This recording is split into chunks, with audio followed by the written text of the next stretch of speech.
Hey guys! So now you have finished up week 5 of the Misfit Republic training, and hopefully you're feeling a little less overwhelmed at this point. You're starting to get into a routine, you're starting to get the hang of this a little bit. But week 5 is extremely important because organization is going to save your life in this business.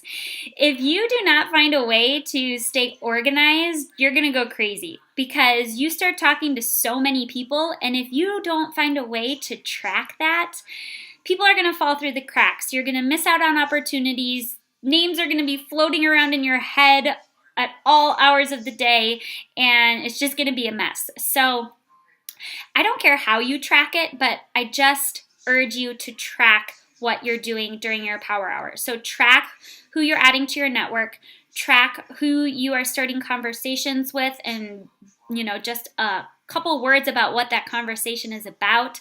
Track who you invite to challenge groups, track who tells you no, track who you invite to coaching, track who tells you no, track who is added to your team, and then use that to schedule your follow-ups. So I like to track with an Excel document. I just have, my power hour listed out for each day, and I track the names of the 5 people I add to my network, the 5 people I start new conversations with, the 3 people that I invite to a challenge, and the 2 people that I invite to coaching. I track that every day, and then I can go back and look at that.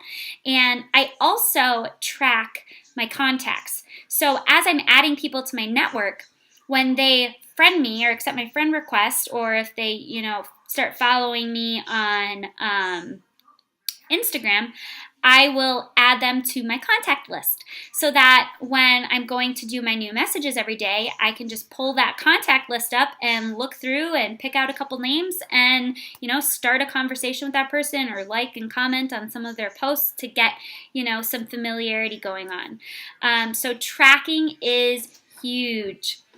Follow-ups are huge. They are so huge, and new coaches tend to err on the side of not following up because they don't want to feel pushy. But follow-ups are the way to go. I mean, follow-ups are so important because after you've been doing this for a while, a lot of the people that told you no at some point are going to come back and say yes.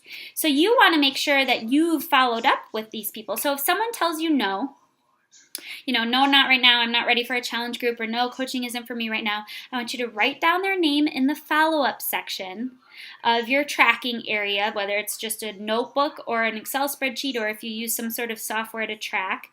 And then I want you to, follow up with them on a consistent basis. So every, couple weeks, see what's going on in their lives.